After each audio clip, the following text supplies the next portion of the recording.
Bonjour à toutes et à tous, aujourd'hui on s'attaque à une compétence qui est juste fondamentale, que ce soit pour créer ou pour suivre une formation, c'est l'art de définir des objectifs qui soient clairs et surtout efficaces. C'est vraiment la pierre angulaire de tout apprentissage réussi et on va voir ensemble, pas à pas, pourquoi et comment s'y prendre. Allez, on plonge direct dans le vif du sujet. On a tous déjà vécu ça, non? Des heures passées dans une salle ou devant un écran, et au final, on se demande, mais où est-ce qu'on voulait en venir au juste? Alors la vraie question, la voilà. Pourquoi est-ce que tant de formations passent complètement à côté de leur cible? Pour répondre à ça, je vous propose un parcours en 5 étapes. On va partir de la situation un peu chaotique, la formation sans cap, pour aller vers la clarté totale. On verra comment les objectifs peuvent nous servir de boussole, puis on apprendra à débusquer le vrai besoin derrière la demande. Ensuite, on passera à l'art de la formulation. Et pour finir, on comprendra pourquoi un objectif, ce n'est pas une fin en soi, mais bien le point de départ de tout le reste. On attaque donc avec notre premier point, la formation sans cap. Il faut vraiment s'imaginer un navire qui quitte le port sans la moindre destination. On peut avoir le meilleur équipage du monde, le bateau le plus solide, le voyage est voué à l'errance. C'est inévitable. Et c'est exactement ça le point crucial. Bien souvent, l'échec ne vient pas d'un contenu qui serait de mauvaise qualité ou d'un manque de bonnes intentions, pas du tout. Le problème, il est ailleurs, il est plus profond. C'est l'absence d'un but, d'une direction. Définir un objectif clair et précis, c'est la toute première étape. Et franchement, elle n'est pas négociable. Bon, alors comment on fait pour ne pas naviguer à vue comme ça? C'est notre deuxième partie. Il faut voir les objectifs comme une boussole. C'est cet instrument qui va guider absolument tout le monde. La personne qui conçoit la formation, le formateur ou la formatrice, et bien sûr l'apprenant lui-même. Un objectif qui est bien ficelé, ça remplit 3 fonctions qui sont essentielles.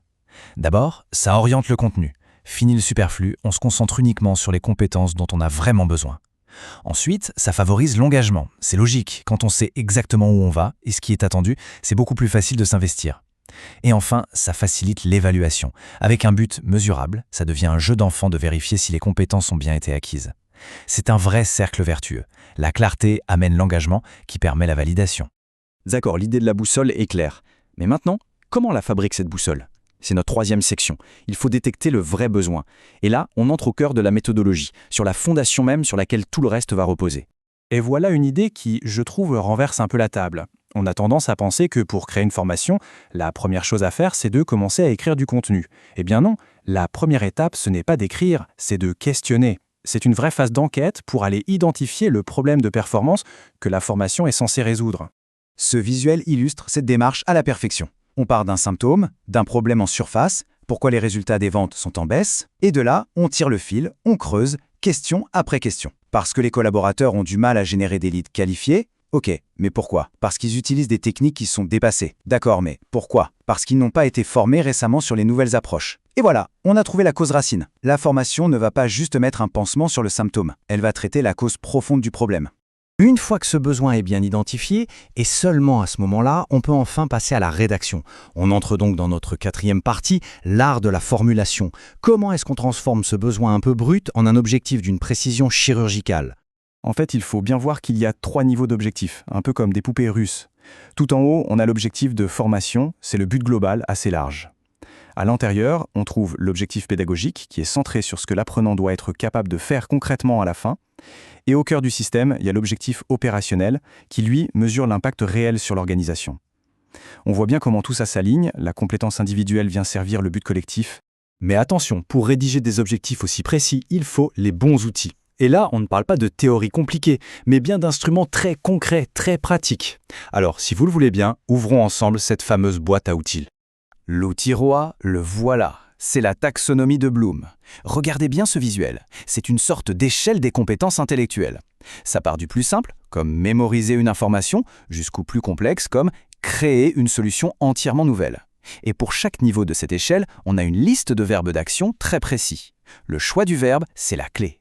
Demander de définir un concept, ce n'est pas du tout le même effort intellectuel que de demander d'analyser ce même concept. C'est le verbe qui donne le ton et le niveau d'exigence. Alors en pratique, comment ça se passe? Eh bien, on part de l'objectif global, par exemple ici, maîtriser les techniques andragogiques, et on se pose une question simple, pour y arriver, de quoi faut-il être capable? Et la réponse se décline en compétences plus petites. Il faut être capable de définir un objectif, de préparer une séance, d'évaluer, et ainsi de suite. C'est un peu comme si on découpait un grand projet en petites tâches beaucoup plus faciles à gérer. Et là, on assiste à la transformation étape par étape. C'est magique. Regardez bien. À l'étape 1, on part d'une compétence un peu large. Préparer une séance de formation. Bon, c'est encore un peu flou. À l'étape 2, on précise, on ajoute des conditions en se basant sur les étapes d'une bonne préparation. On cadre un peu plus. Et enfin, à l'étape 3, on ajoute le critère de performance, la mesure. Réussir cette préparation en 4 heures. Et voilà, on est passé d'une vague intention à un objectif pédagogique qui est observable, spécifique et mesurable. On arrive à notre dernière section, et c'est vraiment là que toutes les pièces du puzzle s'assemblent. L'objectif, ce n'est pas la fin du chemin, la ligne d'arrivée de la planification. Non, c'est tout l'inverse. C'est le tout début du processus de conception. C'est la véritable rampe de lancement. Cette citation l'exprime parfaitement. Le choix des supports, des activités, de faire du présentiel, du distanciel, un mix des deux, tout ça, absolument tout, découle directement des objectifs qu'on a fixés au départ. L'objectif, c'est le véritable chef d'orchestre de la conception pédagogique. En fait, un seul objectif bien écrit, ça devient le pilier central qui garantit la cohérence de toute l'architecture de la formation. C'est lui qui va nous dire quelles sont les activités les plus pertinentes. A-t-on besoin d'une étude de cas, d'un jeu de rôle, d'une simulation? C'est l'objectif qui nous guide. C'est lui qui dicte les stratégies pédagogiques, l'ordre logique des modules et, évidemment, la manière dont on va évaluer si la compétence est atteinte. Tout part de là. Pour conclure, s'il n'y avait qu'une seule chose à retenir de tout ça, ce serait celle-ci. Un objectif, ce n'est pas une finalité. C'est le commencement de tout. C'est la promesse qu'on fait à l'apprenant, c'est la feuille de route du formateur et c'est la garantie que le voyage pédagogique atteindra avec certitude la bonne destination.